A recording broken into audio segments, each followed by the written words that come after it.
These plants are completely on their own with no irrigation and in full all-day sun. Coneflower, it loves full sun and a well-draining soil, and it's growing perfectly here in a sidewalk strip. We are standing in the middle of a highway median, and they're growing here in the corner of a Wendy's parking lot. We are right outside a major city hospital. You keep me wondering, is our love strong? Do you want a beautiful garden that doesn't require constant maintenance and watering? This video is for you. Perennial plants that are resilient, hardworking, dependable, and drought tolerant. Today, we're going to look for them, and they're hiding in plain sight. Harder for me, oh, harder for me. Hi, it's Steph, and today we're not in our garden. We are in Fall River, a city on the south coast of Massachusetts, and today we're on a hunt for some really tough perennials. When I'm out running errands or just driving around, I'm often observing landscapes and public spaces, and I've gotten a lot of inspiration and even added a few plants to my own garden that I saw in a public space. If those plants are thriving with little or no care in these areas, they're likely to also do well in your garden without asking much from you. And here we're standing next to a drift of daylilies. Now, daylilies are a perennial that keep on giving. They are super hardy, they multiply easily, and they're easy to divide around your garden. They're not one of my favorites because sometimes the foliage can get a little unsightly when it's done blooming, but it's a simple fix. All you have to do is cut it all the way to the bottom and it will reflush out with new foliage. Now, each bloom only lasts a day, but this is a plant that has some serious flower power. After a couple of years, when it's pretty established, it will send up a ton of bloom buds, so you'll get a really pretty floral display. And something that I found really interesting about this daylily is that it's actually really fragrant. Now, I don't know the variety, but daylilies in general pair beautifully with so many other perennials in the garden. The yellow variety specifically look beautiful paired with nepeta or catmint. We are standing in the middle of a highway median. Kind of crazy, but look at all of the beautiful perennials that they have here. This golden yellow flower that you see is Rudbeckia, also known as black-eyed Susan, and it's a super drought-tolerant, excellent plant for the mid to late summer garden.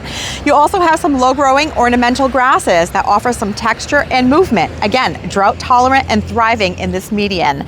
And some daylilies that offer another pop of color with a grassy foliage that are also super hardy and low-maintenance perennials. Coneflower, another perennial that thrives in hot, dry conditions. It loves full sun and a well-draining soil, and it's growing perfectly here in a sidewalk strip. They actually have groups of these planted all along this sidewalk, and they're doing great. This is a native variety of Echinacea purpurea, and once it's done blooming, it will drop seed and create new plants. Actually, there's already a couple of seedlings right here. You can see one, and here's a few more. Here, and even right there. Can you say the geese? We have some guests coming through. They want to be on our video today. Here we're in a park setting, and they have some beautiful hydrangeas growing. Now, I can tell that they're being watered because the foliage is wet and the mulch is wet. So there is some irrigation, and hydrangeas love water. Here they have some beautiful quick fire hydrangeas, and they also have some really colorful macrophylla type hydrangeas. And typically the panicles want more sun and the macrophyllas want more shade. And they're growing beautifully together here in an urban setting. Now, these plants are probably having minimal care, maybe a pruning once a year, which means that hydrangeas are also an excellent plant for a low maintenance home landscape. All you have to do is give them water and a pruning once a year, and they are good to go and bloom for a really long time. And here in this median, they have grown a bunch of native plants. Now, these plants are completely on their own with no irrigation and in full all-day sun. And what I wanted to point out was this perennial right here. This is a native perennial called Liatris. It also goes by the name Gay Feather and Blazing Star. I have this one in my own garden, and it's a wonderful plant for the July garden.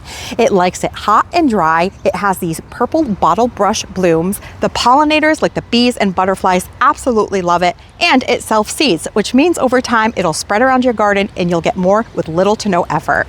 And here in this median in the middle of two roads, we are right outside a major city hospital. And this area has been planted up by the Fall River Garden Club. And they planted some really tough plants in this space. Because we're essentially on an island, there is no irrigation or drip that has been run to this space. These plants are completely on their own. We have a large drift of balloon flowers, which are a pollinator magnet and have some serious bloom power. They bloom for a really long time. They also have some sedum, another plant that has these thick, waxy leaves that hold on to moisture, making them a great drought-tolerant landscape perennial. And they bloom later in the season. They also had some iris that would have bloomed in spring.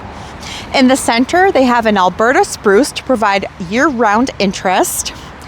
And again, some more rudbeckia and Russian sage, which pair beautifully together. Russian sage is a really drought-tolerant plant. It loves hot, dry conditions in full sun.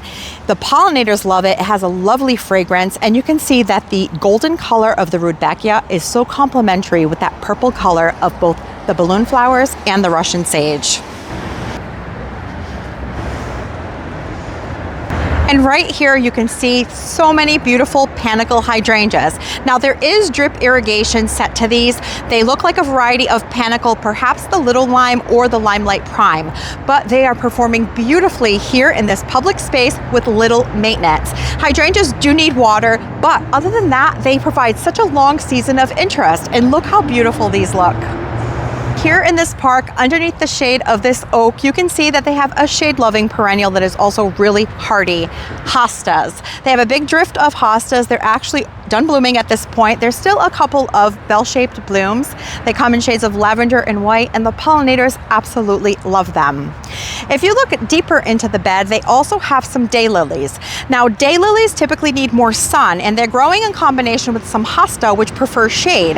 And these are not blooming quite as well as some of the daylilies we've seen today that are in full sun, but they still have them planted here, and there are some blooms. And if you look further in the bed, they have a large drift of iris that would have bloomed earlier in the season. So what they've done here is they've planted some hardy perennials in 3 different seasons. They have the iris that will bloom in spring, they have the daylilies that will bloom in summer, and we have the hosta that emerge in spring and will continue through to the fall.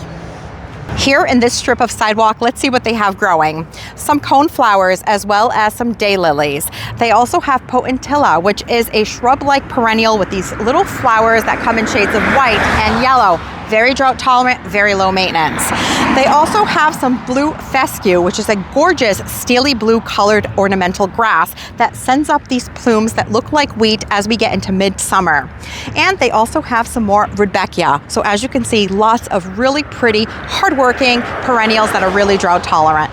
Spirea, a shrub that they have added in the center of this sidewalk strip, and they're doing really well. They have a really pretty kind of chartreuse yellow-green coloration. The blooms are spent now. There's still a couple on the plant, but a great option to add a shrub that is perennial in a low-maintenance landscape.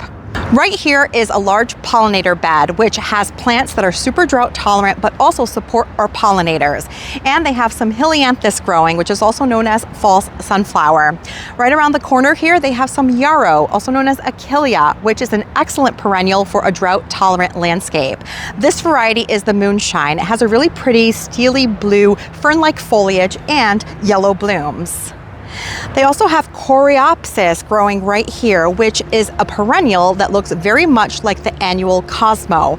They have a ton of bloom buds, and they bloom for a really long time. And flax with these really sweet blue blooms.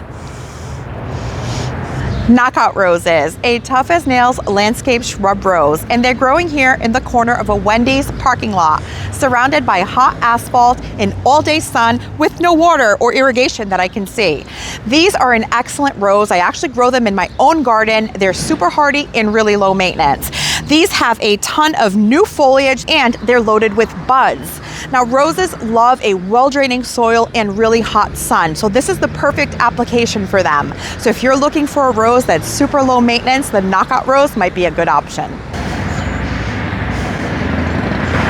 And in this median garden, they have some really great plants as well, some that I haven't seen yet today. They have Gara, which is an excellent plant for a well-draining soil and in full sun. It has a really ethereal and wispy look to it that looks beautiful, and the pollinators love it.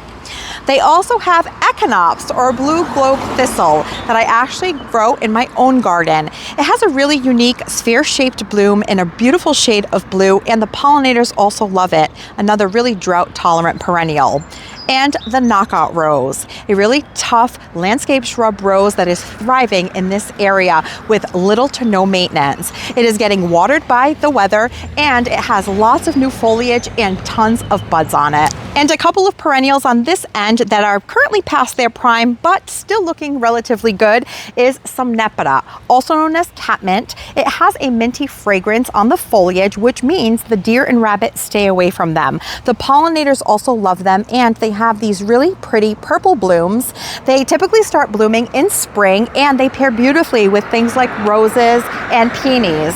And right beside them, they have salvia. Now, salvia is another really drought-tolerant, hard as nails landscape plant. The pollinators love it. It has an upright vertical shape that provides another level of interest to the garden. And this one was a white variety. Most often you see them in shades of purple, but they also come in pink. And the pollinators are still enjoying what's left of the blooms on the salvia. Inspiration for your garden can be found in the most unlikely places, at the bank, at a hospital, or even in a drive-through. And we found some really good options today for a very low maintenance garden. These plants are thriving with very little care. There is no one out here watering them every day or deadheading plants every weekend. They're just on their own and doing really well. So I hope that this served as inspiration for your own garden so that you can start enjoying your garden more and working less. Thank you so much for spending your time with us, and we'll catch you in the next one.